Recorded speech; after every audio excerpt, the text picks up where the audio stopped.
Good morning. So I can identify with Glenn.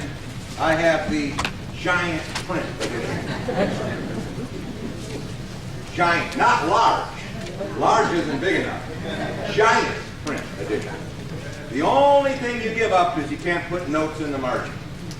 But there's other ways that you can do notes. So if you have a bulletin, there is this insert which we're going to be following. We are going to be taking a look at what the Bible has to say about the fear of failure. So we all have different fears, right?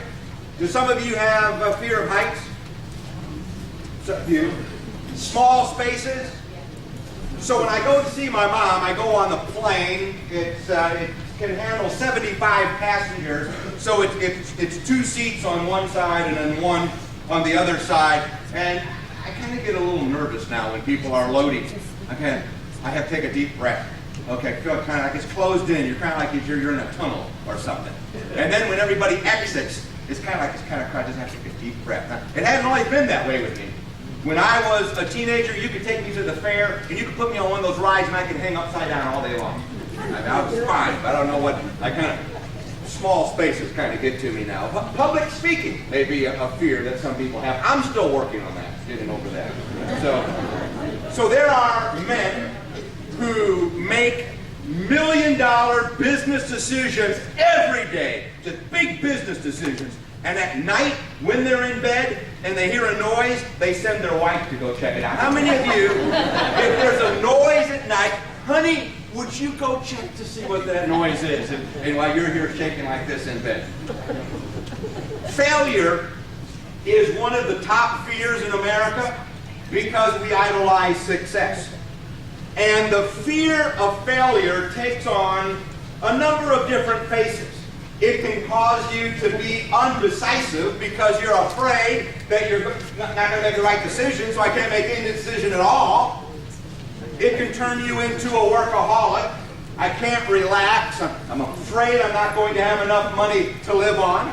It can turn you into a perfectionist. You're never satisfied, always afraid that you're not going to do something right. Now, it is a fine line. I'll repeat that. It is a fine line between the normal instinct to work and do a good job and becoming a workaholic or a perfectionist, but it's a fine line that we have to learn to walk. Amen. So we're going to look at 4 biblical perspectives on failure, and I think these are actually very positive. They're not intended to be negative, but we'll be looking at moral failure, professional failure, spiritual failure.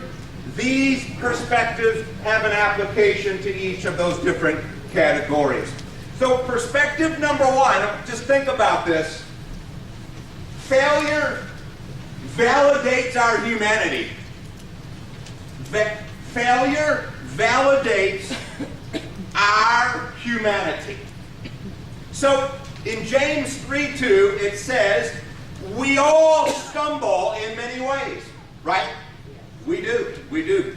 So people will sometimes make a statement like this: what if I fail? I say, if we are already failures in certain areas, morally, relationally, educationally, it's all a part of belonging to the human race. Welcome to the human race. So in Ecclesiastes 7:20, Solomon is giving these observations about life. And he says this: there is no one on earth who does what is right all the time and never makes a mistake. That's so true. Now it's also true that not all mistakes are sins. Not all mistakes are sins. Some mistakes are just merely human imperfections. For example, the average NBA basketball player fails to make half of his shots. The average professional baseball player fails to get a hit and get on base at 7 out of 10 at-bats. Ty Cobb, who had the highest batting average of anybody in the history of Major League Baseball, who had been at bat more than 3,000 times. What put him in first place? 366 out of 1,000. A 366 batting average put the guy in first place. Now, none of those things are sins. Those are just human imperfections. But when we come over to the moral department, we have all violated God's standard and as a result have sinned. And that's why Romans 3:23 says, all have sinned and fall short of the glory of God. All have sinned and fall short of the glory of God. A minister was speaking on this passage, and he said, thank the Lord that He forgives our fallen shorts.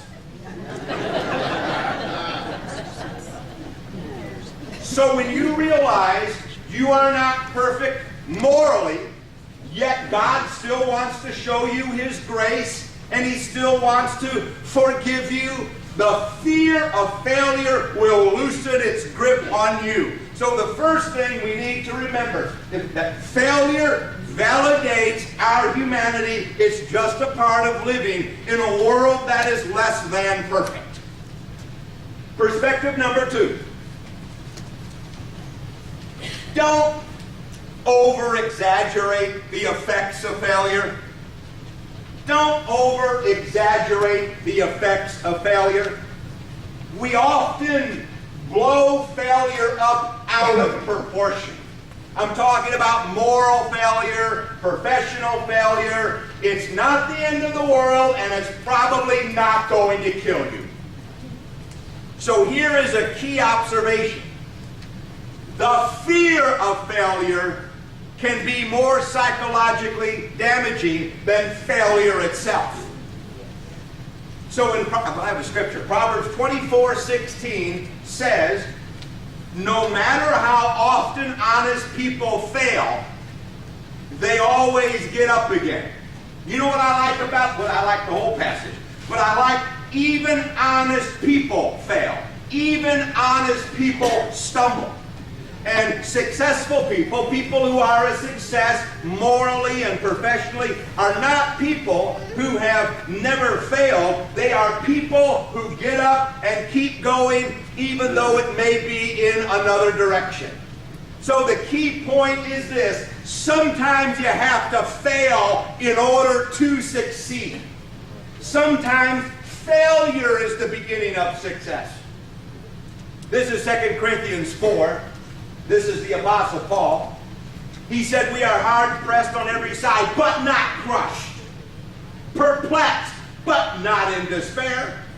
Persecuted, but not abandoned. Struck down, but not destroyed. So people who are successful in their careers and in maintaining their faith are simply ordinary people who have an extraordinary amount of determination, and they're not going to give up. So this quote is from Tim Harford. This is his book. It's called Adapt: Why Success Always Starts with Failure. I think it actually has a lot of good principles in it, because a lot of his principles, you know where you can find them? In the Bible originally is where it's all found. So this is what he said. Success comes through rapidly fixing our mistakes rather than getting things right the first time. You don't always get it right the first time professionally. We definitely don't get it right the first time morally, because we have all sinned and fall short of the glory of God. The key is being able to make rapid adjustments. We have to be able to adjust and correct the things that we know we've done that are wrong. So how do you reduce the fear of failure? Now, you ready for this? Redefine failure. Redefine failure. And understand that failure isn't falling short of a goal. Failure is refusing to even try. You have missed a few meals from time to time, but how many of you consider yourselves to be a failure at eating? You missed a few meals. Did you walk around saying, I'm never going to eat again? Did you give up on eating? You failed to eat for a few days for whatever reason, but we didn't give up on it. There are a lot of famous people who have failed, but they were determined and they hung in there and they made a comeback. George Washington, you've heard of him. He's the guy on the $1 bill, right? $1 bill. He lost 2/3 of the battles that he fought, but he ended up winning the war and becoming president. Bill Gates, the first company he started was Traf-O-Data. Traf is short for traffic. It was supposed to analyze recordings, data on recordings, on tapes. That's a long time ago, tapes, right? That's a long time.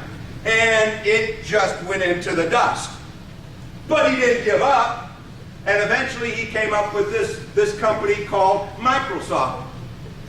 Walt Disney was told that he lacked creativity when his first company, Laugh-O-Gram Films in Indiana, closed. They said, you're a joke, man. You're not even creative.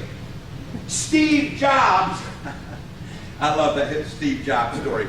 He was fired from the company that he co-founded. I mean, how bad is it? You co-found a company and they fire you, the board gets rid of you. And he comes back, and have you ever heard of the iPhone?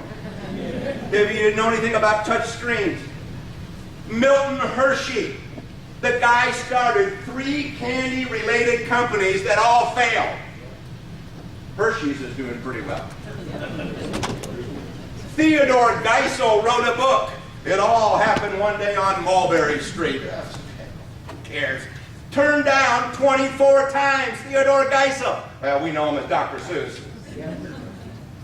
Chuck Colson, convicted felon. He was involved in that Watergate business back in the days of President Nixon. Went to prison, got religion.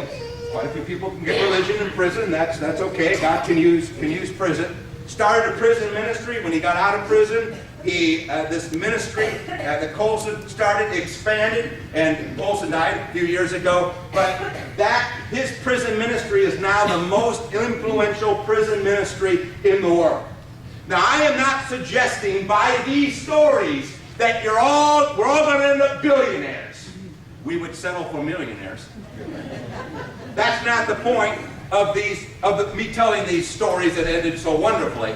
It was the principle of the story that there was failure, but then there was a comeback. So don't over-exaggerate the effects of failure, whether it's professional or spiritual or moral. And then 3, smart people, which is going to include everyone in this room. Smart people recognize the potential benefits of failure.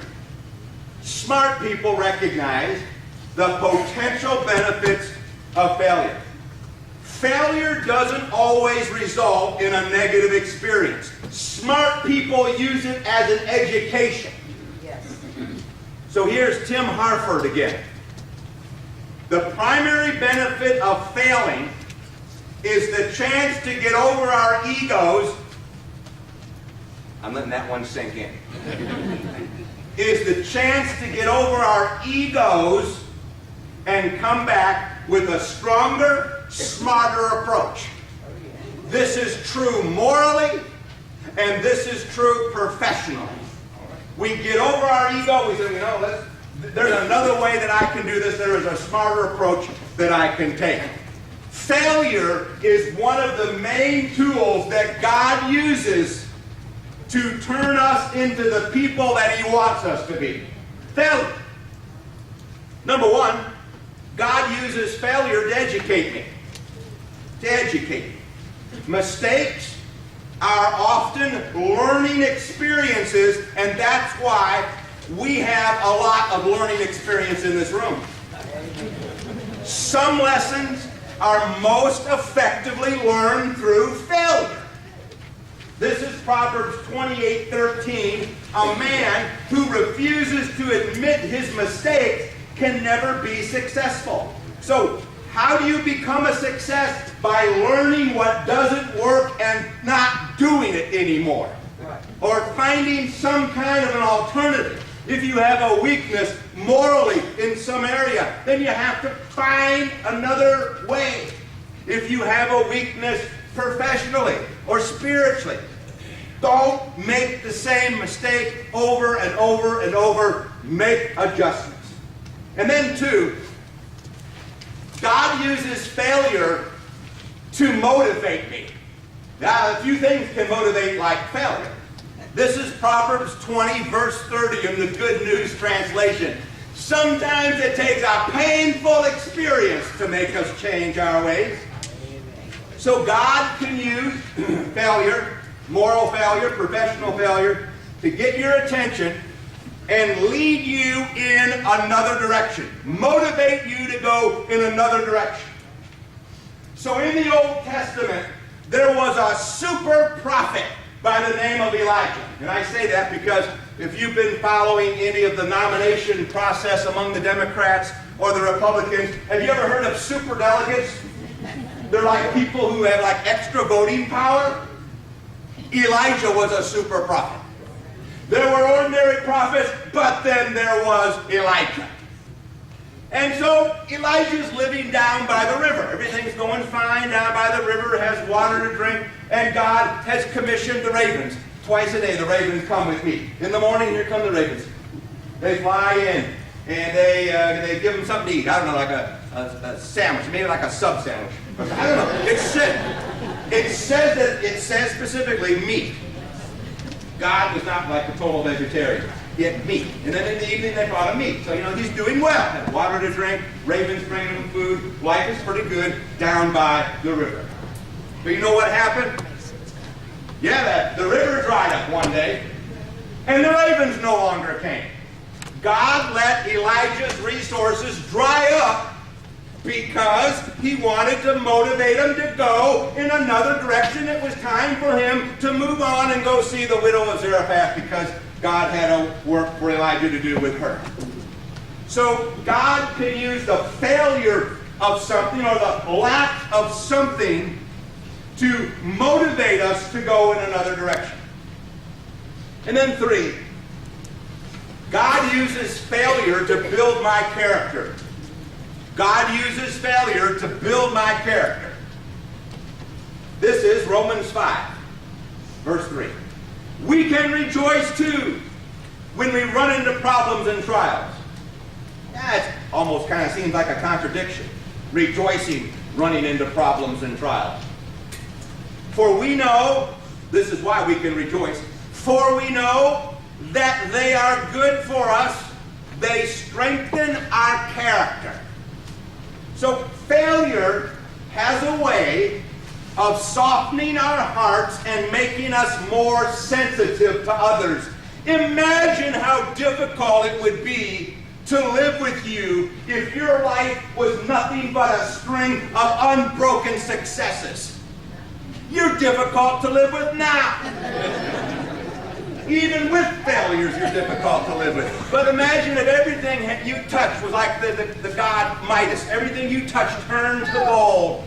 You would even be more difficult to live with than you are. Failure doesn't automatically grow your character.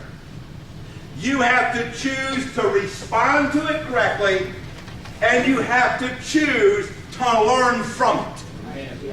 And when we make those choices, then it can have positive benefits in our lives over the long run. So here's Tim Harford again. When it comes to failing, our egos are our own worst enemies. Yeah, that's true. As soon as things start going wrong, our defense mechanisms kick in, tempting us to do what we can to save face. Yet these very normal reactions, denial and chasing your losses, wreak havoc on our ability to adapt. So when we make a mistake, the normal instinct is to save face. So we deny it, and then we may attempt to chase our loss. That is, we realize we've done something wrong, and now I'm going to go out and do something to make up for the thing that I did wrong. So here's this, somebody goes, and they're over at the casino. And they're just out there betting, or pulling a choo-choo, choo-choo. And then they realize there's $1,000 is gone. I just lost $1,000. I can't believe, no, I really didn't do this. Denial. And then they start chasing their losses. Oh, no, I can't believe this. I'm going to take $2,000. I'm going to put it on a more riskier bet. I'm going to win, and that will then cancel my $1,000 mistake. And it gets worse. So sometimes we try to chase our losses, and then it becomes worse. So be open and honest, and God can use your mistakes to make you better. So he uses failure to build my character. And then perspective number 4 is God's love for me isn't dependent on my self-defined successes. On self-defined successes. So here's Psalm 103, verse 14. It says he knows what we are made of. He remembers that we are dust. That's good. God isn't surprised when we fail because he expects it, because he knows what we are made of. God never stops loving you. And if you think that you have to be morally perfect or successful at a certain level that you have defined in order for God to love you, then you have missed the central message of the Bible. God loves you as much on your bad days as he does on his good days, because his love for you is not performance-based, it is grace-based. Now, a lot of times our love is performance-based. I like you on your good days more than I do on your bad days. That's because it's performance-based, not grace-based. You may have grown up in a home where culturally defined success was everything. You are successful, which means you are valuable. You don't see yourself as successful, which means that you are a failure. And you can never please your parents, no matter how hard you try. Don't transfer the image of an unpleasable parent onto God, because his love for you is unconditional. It's not conditional that perhaps a parent's love might be. So in 1 John 4:9, it says, God showed how much he loved us by sending his only Son into the world so that we might have eternal life through him. The Christian life is not a mistake-free life, but it can be relatively guilt-free. You don't have to carry around a ton of guilt because God's grace can handle it. Now, one of the reasons why I love the Bible is because it shows us the weaknesses of all of its heroes. Noah got drunk. That's the guy who built the ark, survived a year on the ark and gets drunk. Moses had fits of anger right out there in the middle of the Sinai desert. These lousy, God, people you've given me, just kill me now. David committed adultery. Yeah, so you know what he started? He started to deny it. He's going to chase his losses, so killed her husband and a bunch of other guys who died along with him. The Apostle Peter going around with Jesus for 3 years. A miracle here, a miracle there. And it comes down to that critical moment. Jesus of Nazareth. I don't think I know him. Do you know Jesus of Nazareth? No, we don't know Jesus of Nazareth here. Denied the Son of God. So consider this. maybe your primary witness to the world is how you handle failure. That is going to have a lot more influence than fake perfection that everybody knows isn't real. Many of you have been through some very painful experiences. You've been through a difficult divorce. That may be an oxymoron. Just divorce is difficult, right? You may have struggled with health issues or employment issues. And yet you are still active in this church. And you still love the Lord. And every week you come here, you are an inspiration to us because you keep going and you don't give up. And you will never be considered a failure by God if you are living a life of love. Consider this passage, very short, it's just part of it. It's 1 Corinthians 13:8. Love never fails. That has to mean something. So when you get to heaven, God isn't going to ask how many trophies you had on your shelf. He's going to ask, did you love? Did you hang in there and not give up on me? Did you trust in my grace? So I've been thinking of putting 4 words on my gravestone. We got a couple of stones out there at Memorial Gardens out there. And so I was thinking, you know, people put things on there. This is what I'm thinking. You're not going to laugh and you can smile, but I'm pretty serious about this. And it could happen. Going to have Bruce Stewart, born January 4th, 1957, then whenever I die. And then under that, it's going to have this, at least he tried.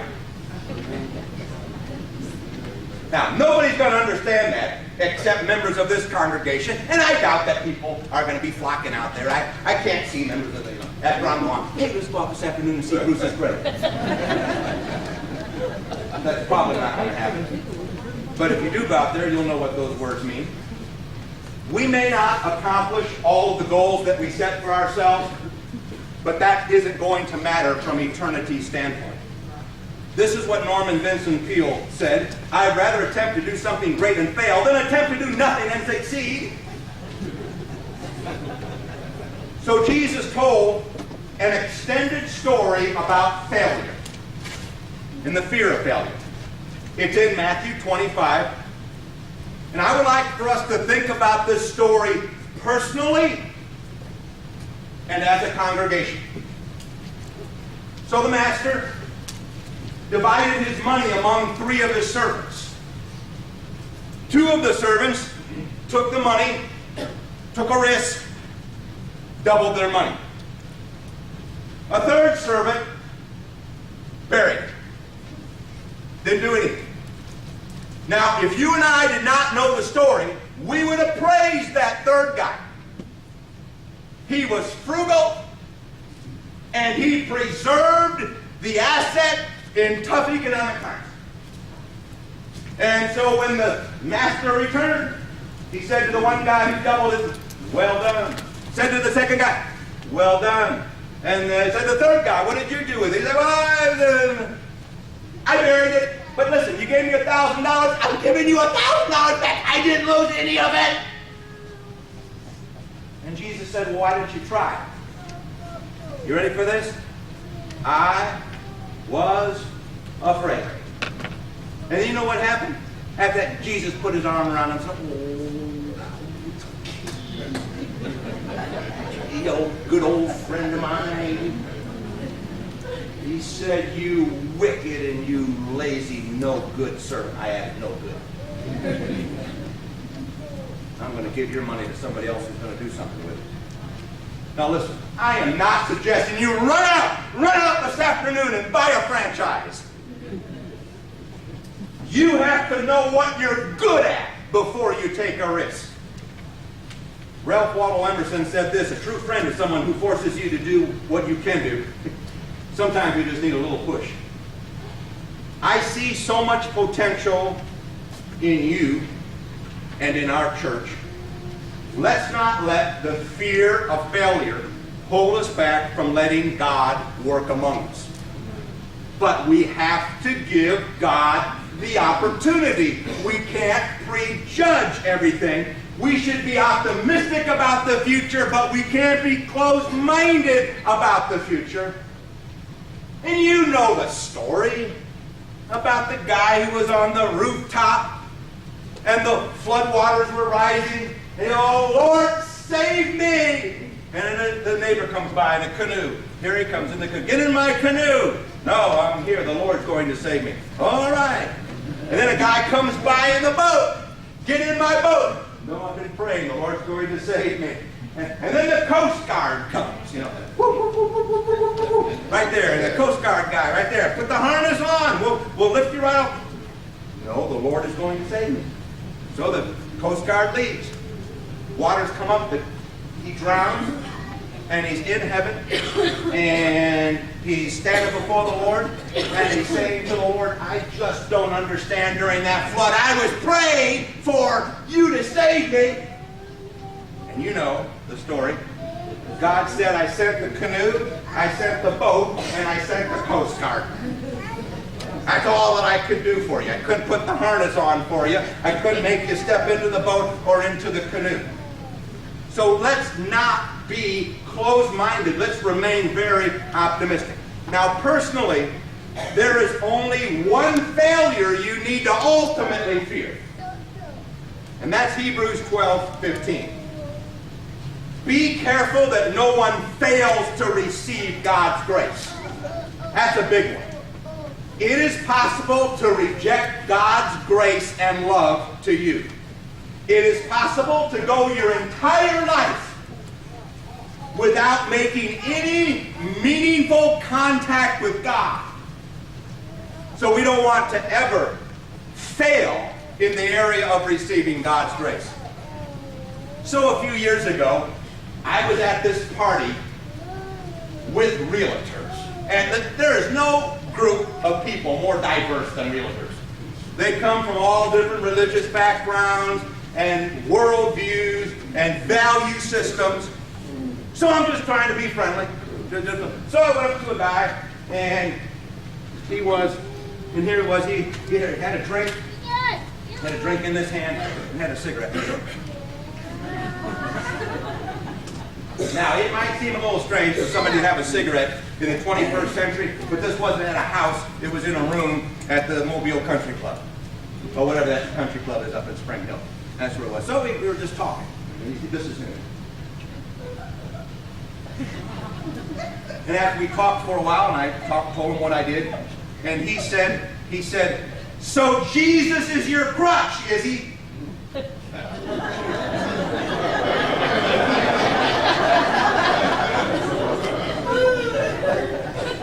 What he said.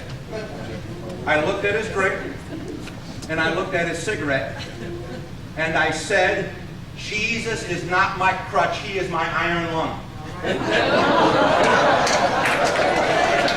I can't live one day without him any more than you can go one day without your alcohol and your cigarettes. And then we found different friends.